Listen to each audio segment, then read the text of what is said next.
지난주와 같이 이 신종 코로나 바이러스 유행으로 인해 어수선한 시국 속에서 주일을 맞이하였습니다. 오늘도 우리 교회는 이 시간 뒤에는 주일 예배로 모든 예배를 대신하게 되는데요. 어떤 교회들은 감염 예방을 위해서 목회자들과 중직들만 모여서 예배를 드리고 성도들은 방송으로 예배를 드리는 교회들도 있습니다. 성도가 많이 모이는 규모가 큰 교회들은 중직만으로도 오늘 우리가 모인 수보다 훨씬 많은 사람들이 모여서 아마 예배를 드리고 있을 것입니다. 감기 기운이 있고 면역력이 약한 성도들이 직접 예배에 참여하지 못하고 방송 장비의 도움을 받아 또는 이런 유인물을 가지고 예배를 드리는 것, 그것은 합당한 일입니다. 오늘 우리 성도님들 중에도 여러 사람이 왕래하는 직장에 근무를 하고 또 많은 사람을 이렇게 만나고 다녀서 혹시 자신이 바이러스에 감염됐을지 몰라 성도들에게 피해를 줄까 염려하여 이 자리에 나오지 못하신 분들도 있습니다. 이런 분들, 그리고 면역력이 약해지신 어르신들, 또 성장기 어린아이들은 특별히 조심을 더 해야 합니다. 우리는 이런 시국을 만났을 때 성숙한 그리스도인의 자세가 무엇인가 한번 생각을 해야 됩니다. 중세시대에 전염병에 걸린 성도들이 교회에 가면 하나님께서 다 낫게 해주신다는 스스로의 신념을 가지고 교회에 출석을 해서 많은 사람들이 감염이 되어 더 많은 사상자가 나오는 그런 데도 있었습니다. 교회만 가면 병이 걸리지 않고 병든 사람도 낫는다 생각하는 것은 그건 성경적인 믿음은 아닙니다. 하나님께서 특별한 이적을 베풀어 주시면 낫게 하실 수 있죠. 그보다 더한 일, 죽은 자를 살리는 것이 하나님의 능력임을 우리는 믿습니다. 그러나 하나님의 약속이 없음에도 불구하고 자신이 그렇게 생각하는 것은 하나님께서 꼭 자신의 뜻대로 움직이셔야 한다고 생각하는 것으로서 하나님을 시험하는 행동이 될 수가 있습니다. 우리는 그리스도인들의 삶을 단순히 예배 시간만 잘 참석하고 맡겨진 봉사일을 감당하고 또 예물을 드리고 또 매일 성경을 읽고 또 스스로 정한 기도 시간을 채우면 성도로서 나는 하나님께서 기뻐하시는 부족함이 없는 신앙인이다, 그리스도인이다 이렇게 생각한다면 이것은 오해입니다. 그리스도인은 어떤 일을 행했다고 해서 그 일이 얼마나 대단한지와 상관없이 행한 일 자체로 그리스도인의 의무를 감당했다고 생각해서는 안 되는 것입니다. 이렇게 생각하는 것은 그 신앙관이 주님에 대하여 인격적이지 않고 기계적인 신앙관을 가지고 있다. 이렇게 바꿔 말씀드릴 수도 있는 것입니다. 하나님과 성도, 주님과 우리 사이는 이 세상에서 회사 사장과 직원들과의 계약 관계처럼 사장이 이렇게 시킨 일을 직원이 감당하면 그건 세상에서는 1등 직원이 되겠죠. 하나님과 성도는 그런 관계가 아닙니다. 하나님과 성도는 생명의 관계입니다.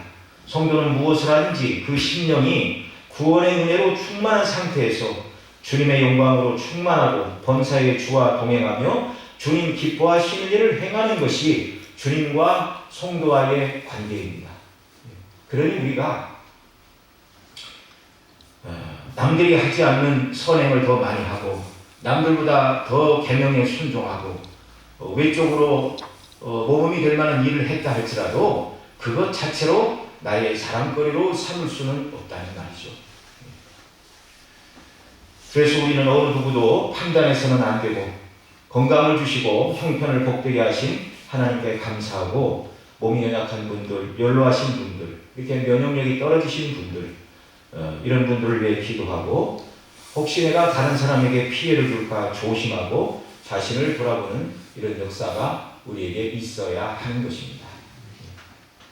오늘 본문 말씀은 애굽의 바로왕이 하나님께서 내신 10번째 재앙, 곧 여호와께서 애굽의 장자를 치심으로 바로가 완전히 항복하고 이스라엘 백성들에게 바로 자신이 그동안 줄기차게 거부해왔던 일, 곧 이스라엘 백성들 중에 처음에는 너희들은 아무도 못 나간다. 그러다가 재앙이 계속되자 너희 남자들만 나가라.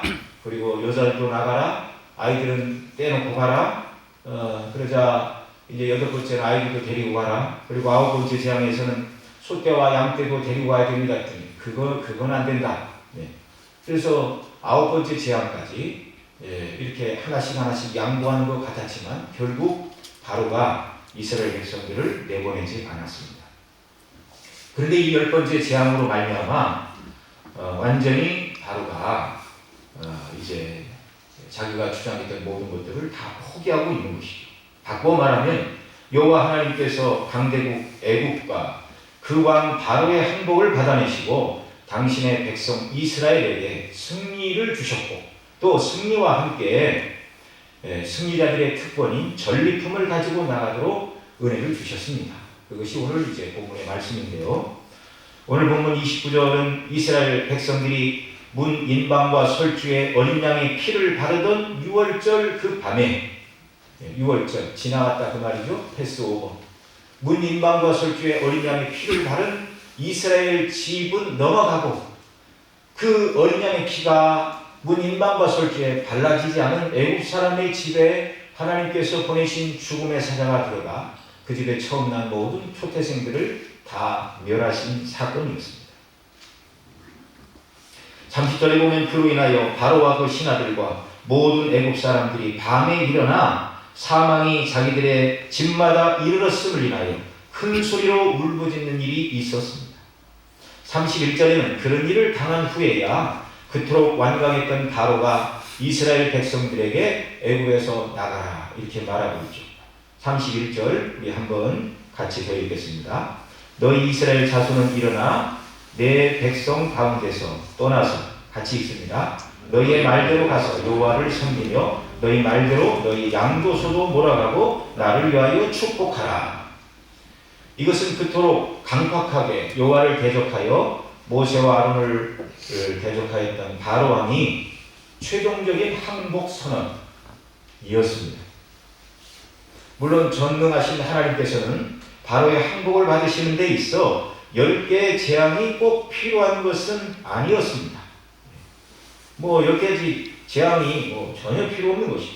하나님은 그 모든 재앙을 하나도 내리시지 않으시고 바로의 항복을 받아내실 수도 있었습니다. 그러나 하나님은 섭리 가운데 10가지 재앙을 내린 다음에 이스라엘 백성들을 애굽에서 구원해내기로 작정을 하신 것이죠. 그래서 하나님은 애굽의 바로가 모세의 말을 듣지 않고 하나님을 대적하도록 내버려 두셨습니다. 그래서 바로는 아론의 지팡이가 뱀으로 변하여 애굽의 술객들이 던진 지팡이가 변한 그 뱀을 잡아먹었습니다. 그래도 마음이 변하지 않았고요. 또 나일강의 하수가 피로 변해도 성경에 보면 출애굽기 7장 13절 21절에서 바로의 마음이 강팍하여 그들을 듣지 아니하니 여호와의 말씀과 같더라 이렇게 말씀합니다. 바로가 마음을 강팍하게 했다는 말이 9번째 재앙인 캄캄한 흑암이 3일 동안 애굽에 임하는 재앙을 당할 때에도 사용이 되었는데요. 바로가 이렇게 말합니다. 양과 소는 머물러 두고 너희 어린아이들까지 데리고 가는 것은 허락하겠다. 모세가 거절하고 이렇게 말하죠. 여호와께 드릴 희생제물이 있어야 할 것이니 우리의牲축은 한 마리도 남기고 갈 수 없다. 그렇게 대답을 하였습니다. 그러자 바로가 또 말하죠. 너는 나를 떠나가고 스스로 삼가 다시 내 얼굴을 보지 말라. 내 얼굴을 보는 날에는 죽으리라. 자, 왜 이렇게 바로가 재앙을 당하면서도 하나님께 항복하지 않았죠? 그 이유는 10장 27절 너는 나를 떠나서 스스로 삼가 내 얼굴을 다시 보지 말라 이 말을 하기 이전에 한 절 앞에 이렇게 말합니다. 여호와께서 바로의 마음을 강팍하게 하셨으므로 그들을 보내기를 즐겨 아니하고 이렇게 말합니다. 그래서 이 성경 본문 때문에 어떤 분들은 애굽이 그렇게 철저히 망한 것, 바로가 그렇게 끝까지 거부하다가 10가지 재앙을 당한 것은 다 하나님 때문이다. 이렇게 말하고 싶어하는 사람들이 있습니다. 성경을 모르니까 그렇게 말하는 거죠. 왜 그렇게 말하죠? 그들은 하나님께서 바로의 마음을 강팍하게 하셨으니 그 책임이 하나님께 있다는 논리입니다. 그러나 하나님께서 바로의 마음을 강팍하게 하셨다는 말씀은 바로에게 은혜를 주시지 않고 타락한 본성대로 생각하고 판단하도록 은혜로운 개입 없이 내버려 두셨다는 얘기입니다. 하나님께서 일부러 바로의 마음에 나쁜 생각을 넣어주고 굳은 마음을 넣어주신 것이 아니라 본래 범죄하고 타락한 아담의 후손들은 하나님께서 은혜를 주시지 않으면 그 마음이 계속 하나님을 거스리고 대적하는 대로 나아가게 되어 있는 것입니다. 오늘 우리 사회가 이 정도의 치안과 질서를 유지하며 사는 것도 하나님께서 사람들에게 두려운 마음을 주시고 또 공법을 견고하게 세워주셨기 때문입니다. 하나님께서 은혜를 주시지 않으니 바로는 끝까지 하나님을 대항하다가 10번째 재앙 곧 장자가 죽는 재앙을 당하고서야 비로소 항복을 하게 되었습니다. 참 인생이 한없이 연약하다는 사실을 우리가 정말 알 수밖에 없는데요. 하나님께서 예굽에 내린 이 10가지 재앙은 의미가 있는 것이었습니다. 이 10가지 재앙들 첫 번째가 있는 나일강이 피로 변하는 것이었고요. 나머지 쭉 이 10가지 재앙들은 그들이 농경 사회에서 또 목축업을 하는 사회에서 꼭 필요한 것, 농사와 목축에 필요한 것 또는 그런 것이 나타나면 농사와 목축에 큰 방해가 되어서 두려움의 대상으로, 그래서 어떤 것들은 적절하게 자기들에게 혜택을 주고 또 어떤 것들은 자기들에게 임하지 않기를 바라서 두려워하고 때로는 경외함으로 사모하는 것들이 그들이 이제 10가지 재앙으로 하나님이 치신 것들인데 그것들이 애국 사람들의 정말 뇌리를 꽉 잡고 있는 우상으로 섬기는 그런 것들이었습니다. 예를 들면 나일강은 생명의 저축이었습니다. 그러나 그 강이 범람하면 큰 파괴를 불러왔습니다. 하나님께서 나일강을 피로 만드심으로 그들이 신으로 삼아 경배하던 나일강도 하나님의 손아래에 있는 하나님의 피조물임을 보여주신 것이죠. 그것 자체로 신이 아닙니다. 햇빛도 농사를 짓는데 꼭 필요한 것인데 9번째 재앙은 3일간 애굽 온 땅에 흑암이 임하는 것이었는데요. 이 흑암의 재앙을 통하여 그들이 신으로 섬기는 태양도 하나님의 손에 있는 하나님의 피조물임을 드러내 주신 것입니다. 뿐만 아니라 농사를 망치는 우박, 메뚜기, 소와 양떼를 해롭게 하는 악질, 이 모든 것들이 다 농경과 목축 사회에서는 두려움의 대상이었는데 이 모든 것들이 다 하나님의 손에 있다는 사실을 명백하게 보여주신 것입니다. 이 하나님의 놀라운 은혜의 행사이죠.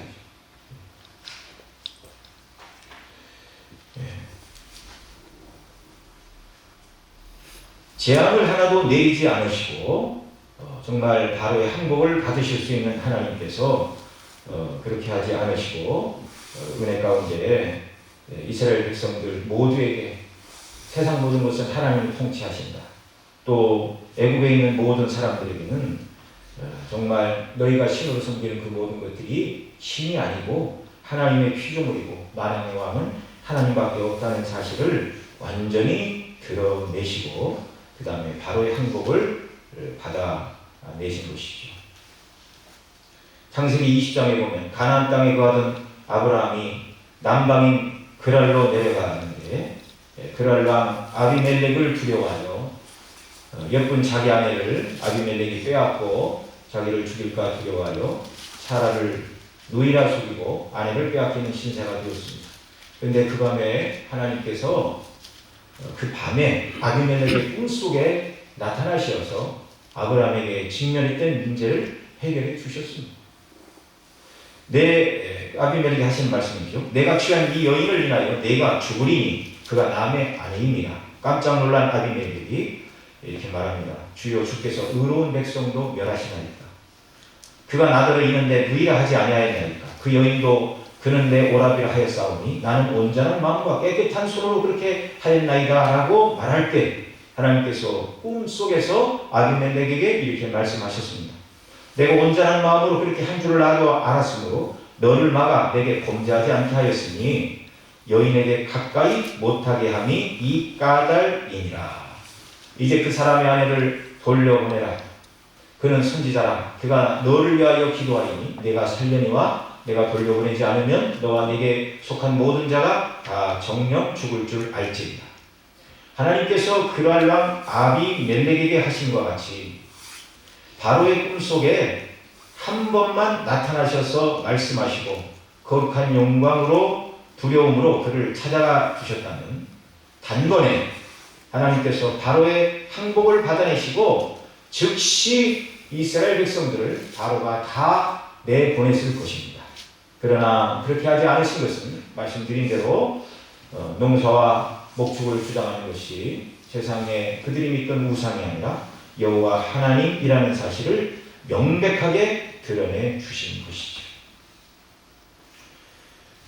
자, 이 10번째 대항 다음에 애굽은 철저히 망하게 되었습니다. 그리고 바로는 완전히 하나님 앞에 항복을 하게 되는 그런 일이 있었던 것이죠.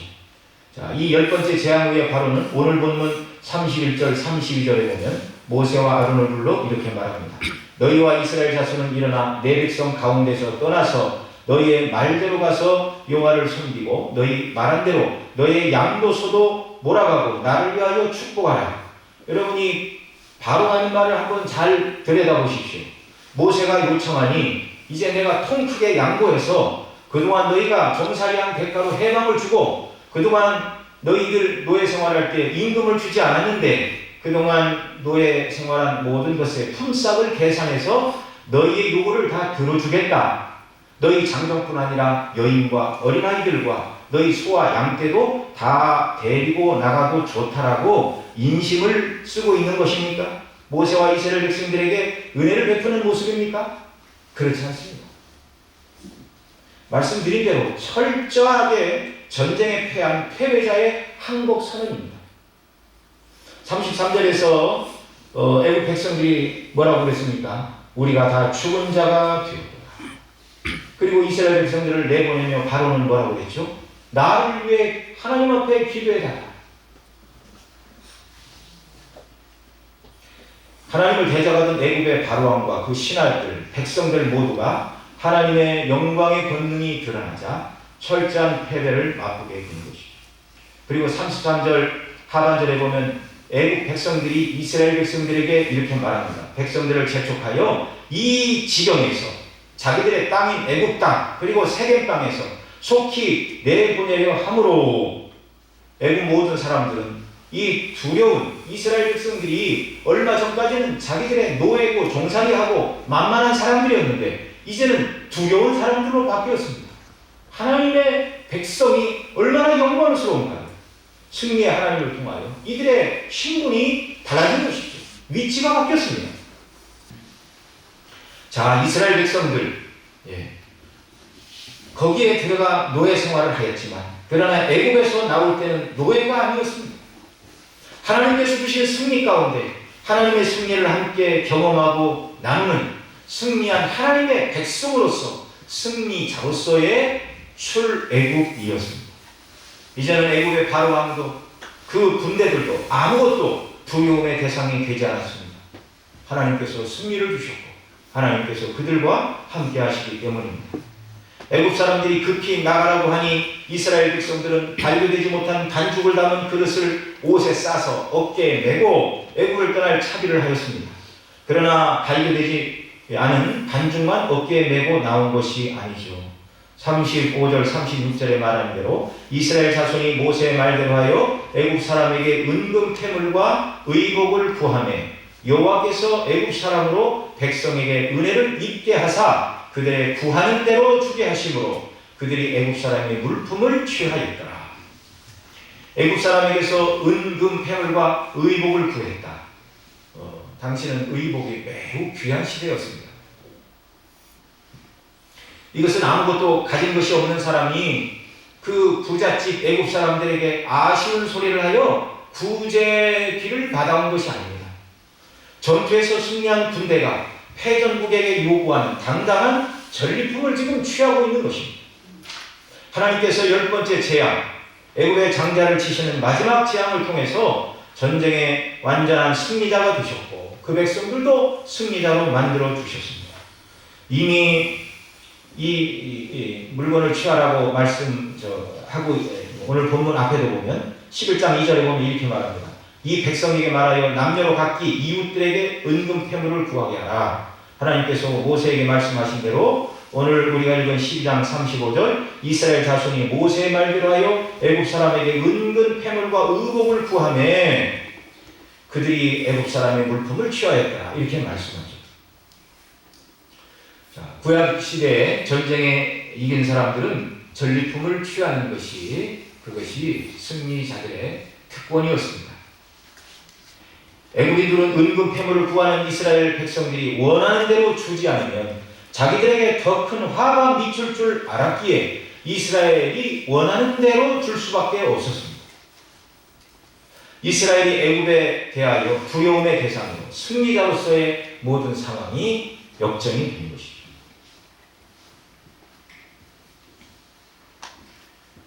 자, 이렇게 이스라엘이 애굽에서 돌아오는 사건은 400년 전 그들의 조상이었던 아브라함에게, 믿음의 조상 아브라함에게 하나님께서 미리 언약하신 내용을 성취하는 바로 그 일이었습니다. 창세기 15장 13절에 여호와께서 아브라함에게 이르시되 너는 정령이 알라 내 자손이 이방에서 객이 되어 그들을 섬기겠고 그들은 400년 동안 내 자손을 괴롭게 하리니 그 섬기는 나라를 내가 징치할지며 그 후에 400년 전 하나님께서 아브라함에게 하신 말씀입니다. 내 자손이 큰 재물을 이끌고 나오리라. 큰 재물을 이끌고 나오리라. 여러분, 이 아브라함도 조카 롯이 전쟁이 일어나 사로잡혀가자 집에서 길리온 318명 사병을 데리고 가 그 전투에서 승리하고 전리품들을 다 빼앗아 가지고 왔습니다. 그래서 이 하나님께서 아브라함에게 내 자손이 큰 재물을 이끌고 나오리라 라는 이 말씀을 아브라함 자신도 아브라함 시대에도 훗날의 때가 되면 나의 후손들이 아브라함의 입장이죠. 나의 후손들이 승리자로서 전쟁에서 탈취물을 취하여 이 땅으로 다시 돌아오게 하시는 하나님의 역사가 일어나겠구나. 그렇게 믿었던 것으로 이해할 수 있습니다. 출애굽기 3장을 보면 하나님께서 호렙산에서 모세를 부르시고 이 사실을 또 말씀해 주셨습니다. 내가 아노니 강한 손으로 치기 전에는 애굽 왕이 너희의 가기를 허락지 아니하다가 내가 내 손을 들어 애굽 중에 여러 가지 이적으로 그 나라를 친 후에야 그가 너희를 보내리라. 내가 애굽 사람으로 이 백성에게 은혜를 입게 할지라. 너희가 갈 때 빈손으로 가지 아니하리니 여인마다 그 이웃 사람과 및 자기 집에 우거하는 자에게 은 패물과 금 패물과 의복을 구하여 너희 자녀를 꾸미리라. 너희가 애굽 사람의 물품을 취하리라. 그러니까 하나님께서는요, 아브라함 시대에 내 후손이 이방 땅에서 객이 될 것이다. 그때부터 패물을 가지고 나오고 모세를 부르시던 그 시점부터 이스라엘 백성들 모두가 승리자가 되어 은금 패물과 의복을 다 이렇게 가지고 승리자로서 나올 것을 하나님은 처음부터 계획하셨고 계획하신 그대로 인도해 주셨다는 말씀입니다.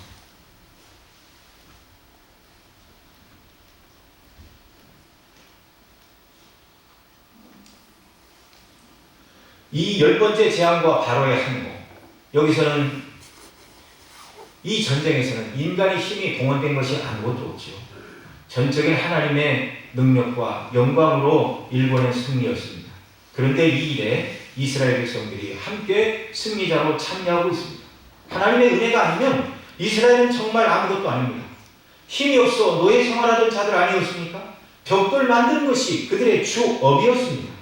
노예 신분이었던 자들이 하나님의 택하심과 은혜로 하나님의 백성 군대가 되었고 하나님의 전투에 참여하여 승리자가 되어 승리자의 자격으로 지금 전리품을 취하여 나오고 있다라는 말입니다. 여러분, 이 말씀을 드리는 이것은 예표입니다. 그리스도 예수의 재림하날 애굽이 철저히 망하듯이 세상에 죄에 빠진 세상을 상징하는 애굽이 멸망한 것은 사단과 사단에 속한 이 세상의 나라가 철저하게 패망하게 될 것을 보여주는 예표입니다. 마태복음 12장 28절에 우리 주님이 이렇게 말씀하셨습니다. 그러나 내가 하나님의 성령을 힘입어 귀신을 쫓아내는 것이면 하나님의 나라가 이미 너희에게 임하였느니라. 사람이 먼저 강한 자를 결박치 않고야 어떻게 그 강한 자의 집에 들어가 세간을 늑탈하겠느냐. 결박한 후에야 그 집을 늑탈하리라. 여기 늑탈이라는 말이 취한다는 말입니다. 예수님이 오셔서 구속을 완성하시고 승천하심으로 주님은 승리자가 되셨고 예수님의 초림과 재임 사이를 성경에서는 말세라고 말합니다. 이제 말세가 되어서 이미 하나님의 심판이 시작이 되었고요. 예수님 재림하시는 날 그 심판은 이제 완결이 되게 됩니다. 그 완결될 날이 언제일지 날짜는 모릅니다. 예수님께서도 그 날짜는 아버지께 속했다 이렇게 말씀하고 계시죠. 계시록에 보면 예수님의 초림과 재림 사이가 말세요. 그 시대는 다른 말로 바꾸면 교회 시대인데 이 교회 시대는 예수님이 십자가로 승리하셔서 사단을 결박하여 놓으시는 상태입니다. 그래서 사단이 활동을 하지만 매우 제한적인 범위 내에서만 사단이 활동을 하는 것입니다. 그리고 이 말세 때 우리 주님께서 승리하시고 사단을 결박하셨고 그래서 사단의 재물들을 취하시는 때가 바로 이 말세요 교회 시대라는 말이죠. 여러분 주님이 아까 강한 자를 결박지 않고야 어떻게 그 집에 들어가 세간을 늑탈하겠느냐 결박한 후에야 늑탈하리라 이렇게 말씀하셨는데 그게 무슨 말이죠? 귀신 들린 자들의 귀신을 쫓아내는 사건을 예로 들면서 사람들이 예수님이 귀신의 왕 바알세불이 짚었다 그러니까 나라가 나라끼리 싸우면 어떻게 그 나라가 서겠느냐. 사단이 강한 자지만 더 강한 자인 예수님께서 사단의 권세를 제압하셨기 때문에 사단의 권세 아래서 신음하는 자들을 고쳐주시고 치료해 주셨다 그 말씀을 하고 있는 것이죠. 예수님이 이 땅에 계실 때도 그러했다면 죽으시고 부활하시고 승천하시고 만왕의 왕으로 계신 이때에 사단의 모든 세력은 그리스도의 십자가로 말미암아 결정적으로 머리를 상하고 패퇴했음을 믿으시기 바랍니다. 그래서 이제 사단에게 사로잡혀 있던 모든 자들, 그 안에 택한 하나님의 모든 백성들, 과거에는 사단의 것이었는데 이제는 주님이 승리하시고 사단의 권세를 깨뜨리셨습니다. 이제 교회가 할 일은 오늘 본문 이스라엘 백성들이 애굽의 이웃들에게 나아가 은금 패물을 취한 것처럼 우리는 세상에 나아가 사단의 권세 아래 신음하는 그들에게 나아가 여러분이 구원 얻을 길이 주어져 있습니다. 더 이상 예수님 믿으면 사단의 권세가 아니고 하나님의 자녀가 되는 축복의 시대가 도래했음을 교회가 이 시대에도 정말 당당하게 선포하고 주님을 드러내는 일이 우리에게 있어야 한다는 사실입니다.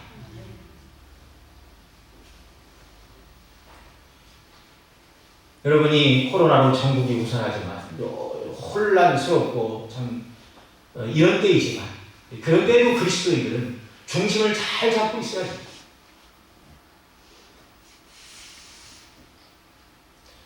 주님께서는 우리에게 크게 두 가지를 명하셨죠. 하나는 대계명이고 하나는 대명령입니다.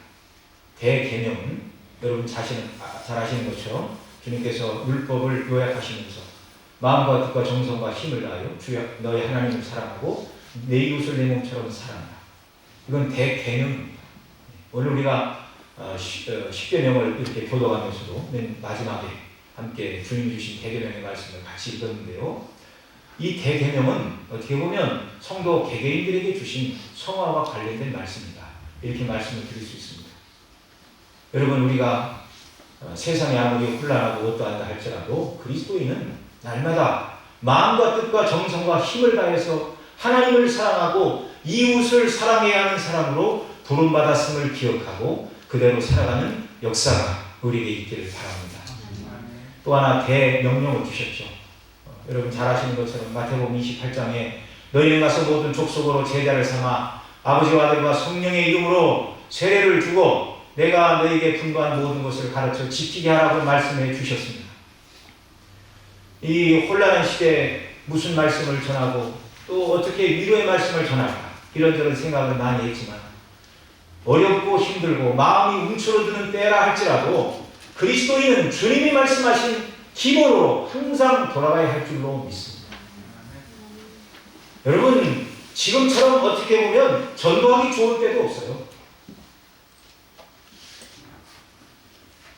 병이 걸려 죽을까 노심초사하는 그들에게 여러분 정말 두려워야 될 것은 코로나 바이러스가 아니라 사람을 영원토록 지옥 형벌에서 고통케 하는 인생의 죄의 문제라고 우리가 말해주어야 합니다.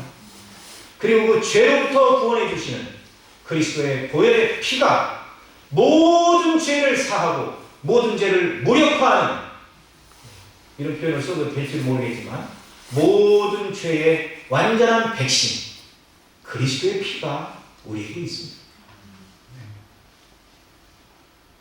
이것 말고 정말 유한한 세상을 이 땅을 살아가는 저와 여러분에게 무슨 소망이 있겠습니까? 다시 한번 이 어려운 전국 속에서도 하나님께서 나를 그리스도 안에서 영원전에 택하셨고 그리스도의 피로 구원해 내셨고 하나님 나라에서 영원토록 영생을 누리는 자녀로 삼아주셨다는 이 사실을 인하여 하나님 앞에 감사하고 기뻐하고 감격에 겨워 살아가는 이런 역사가 우리에게 넘쳐나기를 바랍니다. 그리고 말씀드린 대로 여러분 이제 우리는 세상에 나가서 그리스도의 복음을 증거해야 됩니다. 애굽에서 이들이 애굽 사람들에게 받아나가 적은 은근, 패물과 모든 의복 이런 재료들, 여러분 그 백성들이 광야에서 성막을 지었습니다. 롯이 놋것이 필요합니다. 롯을 가지고 오십시오. 금부치가 필요합니다. 그러면 백성들이 금부치를 가지고 왔는데 성경에 보면 올리압과 부사력이 너무 많으니 이제 백성에게 명하여 그만 가져오게 하십시오. 그렇게 명하고 있습니다. 여러분 광야 시대의 그 백성들이 하나님의 성전을 위하여 바쳤던 은금 패물은 다 어디서 나왔습니까? 오늘 우리가 살펴본 대로 애굽에서 나올 때 그들이 전리품으로 취하여 가지고 나온 것들입니다. 이것을 가지고 광야에서 성막을 만들었습니다. 그것뿐만이 아니죠. 에스라 1장에 보면 바벨론에 이스라엘이 포로 잡혀갔습니다. 그런데 이제 그 바벨론을 바사 왕국 고레스 왕이 무너뜨리고 이스라엘이 아무것도 하지 않았는데 하나님께서 고레스를 감동하사 이스라엘 백성들을 돌려보내는 조서를 내리게 됩니다. 그리고 이렇게 말합니다. 이스라엘 백성들이 머물러 있는 곳의 사람들은 이스라엘이 예루살렘으로 돌아갈 때 은과 금과 그 밖의 물건과 짐승으로 도와주고 하나님의 성전을 위하여 예물을 기쁘게 드리라고 이방왕이 명령을 내렸습니다.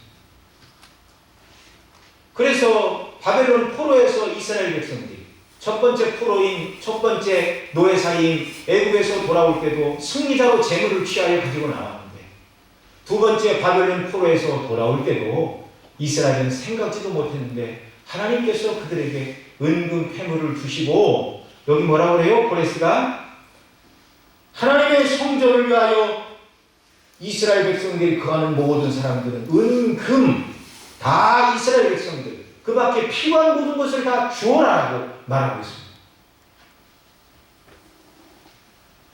하나님께서 포로에서 돌아오는 승리의 은혜를 주셨죠. 그리고 바벨론 포로에서 돌아온 자들이 은과 금으로 성전을 재건축하는 그런 일이 있었습니다. 오늘 우리가 이 자리에 모여 함께 예배드릴 수 있는 것은 예수님께서 믿지 않았을 때 저와 여러분 모두가 사단의 권속이었고 사단의 세간 무리였는데 주님이 우리를 십자가에서 승리하시고 그리고 우리를 빼내셔서 저와 여러분을 하나님의 성전 삼으셨습니다. 저와 여러분이 그리스도 밖에서는 사단의 사람들이요 사단의 세간들이었는데 이제 하나님의 자녀와 하나님의 거하시는 성전이 되었다는 말이죠. 이것을 에베소 2장 20절 이하에 이렇게 말합니다. 너희는 사도들과 선지자들의 터 위에 세우심을 입은 자라 그리스도 예수께서 친히 모퉁이 돌이 되셨느니라. 그의 안에서 건물마다 서로 연결하여 주 안에서 성전이 되어가고 너희도 성령 안에서 하나님이 거하실 초소가 되기 위하여 예수 안에서 함께 지어져 가느니라. 저와 여러분을 거처로 삼으시고 하나님이 거하십니다. 주님이 거하십니다. 오늘 이런 일들, 아직 예수님 밖에 있는 자들, 우리가 전하는 복음을 듣고, 물론 우리가 복음을 전한다고 해서 세상 모든 사람이 다 예수님을 믿는 것은 아닙니다. 누구만 예수님 믿죠? 장세전에 하나님께서 구원하기로 작정하신 택한 백성들만 우리가 전하는 복음의 말씀에 귀를 기울이고 구원을 얻게 될 것입니다. 그리고 그들도 이제 복음을 듣게 되면 사단에 속한 자들이 아니라 하나님께로 나와 우리와 함께 하나님이 거하시는 성전으로 지어져 가게 되는 것이죠. 예수님의 십자가의 승리로 말미암아 사단은 결정적으로 패하였고, 그리고 지금도 사단의 나라는 무너지고 하나님의 나라가 확장되고 있음을 여러분 모두가 믿으시기 바랍니다. 그리고 영광스러운 일이 이미 우리에게도 일어났고, 이런 일들을 교회를 통하여 오늘도 하나님이 하기를 원하심을 여러분 믿으시기 바랍니다.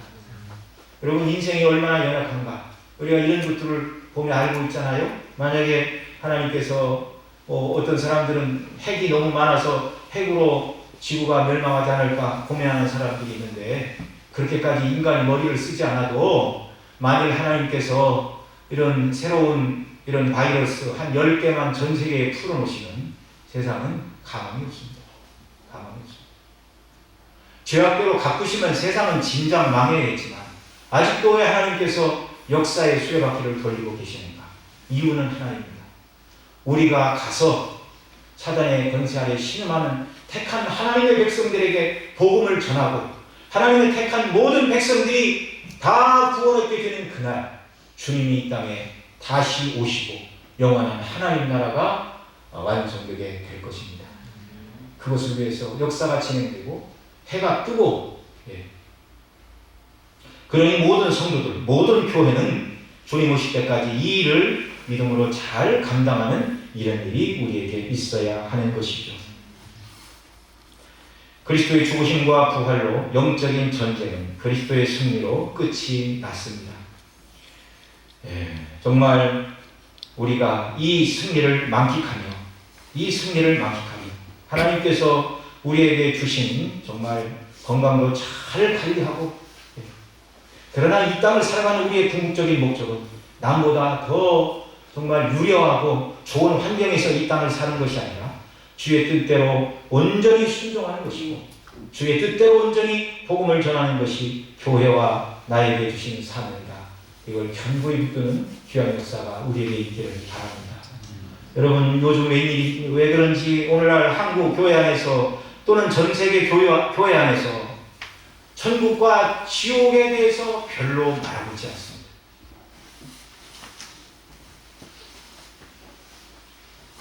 지옥 얘기를 하면 이간 취급을 받는 시대가 되는 것처럼 그런 안타까운 시대가 되었습니다.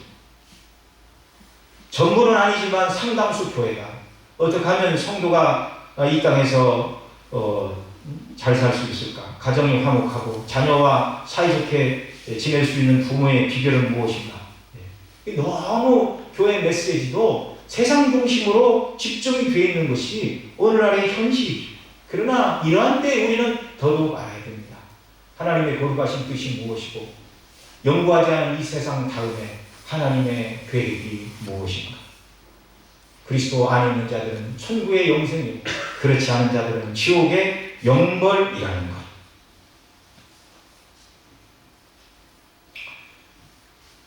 여러분, 오늘 예배를 마치고 이제 주중에 돌아가서 이렇게 생활하시면서 누구를 만나든지 여러분 꼭 그리스도를 증거하는 역사가 있기를 바랍니다.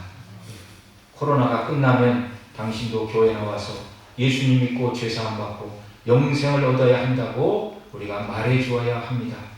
죄의 문제 해결을 받지 못하고 죽으면 영원한 지옥 형벌에서 영원토록 고통을 당한다는 사실. 이 모든 죄의 저주로부터 그리스도께서 십자가로 승리하셨고, 애굽의 10번째 재앙 가운데 애굽에는 장자들이 죽었고 그 장자는 모든 사람을 대표해서 장자만 죽이신 것이죠. 이스라엘 백성들은 죽지 않았습니다. 왜죠? 어린 양의 피를 발랐기 때문인데 그 어린 양의 피는 우리 그리스도의 보혈의 피입니다. 저와 여러분이 예수님 믿기만 하면 지옥 형벌을 면하고 영원토록 천국 백성이 되는 것은 주님이 우리가 당해야 될 완전한 지옥 형벌을 완전하게 대신 받아내셨기 때문입니다. 이것을 인하여 감사하고 그리스도를 증거하고 영광을 돌리는 한 주간 복된 삶이 되시기를 바랍니다. 기도하시겠습니다. 사랑하시는 아버지 하나님, 은혜 가운데 저희들을 보존하여 주시고 오늘도 이렇게 하나님을 예배하는 귀한 주일 함께 모여 찬미로 영광 돌리고 주께서 우리에게 베푸신 놀라운 구원의 은혜, 또 교회에게 성도 개개인에 맡기신 이 영광스러운 정말 대계명과 또 대명령에 대해서 우리가 생각해 보았습니다. 그리스도께서 이미 승리하셨고 사단의 권세가 깨어졌기에 우리가 가서 전하기만 하면 택함받은 하나님의 백성들이 듣고 교회로 나와 구원받고 우리와 함께 하나님의 성전으로 지어져 갈 줄로 믿습니다.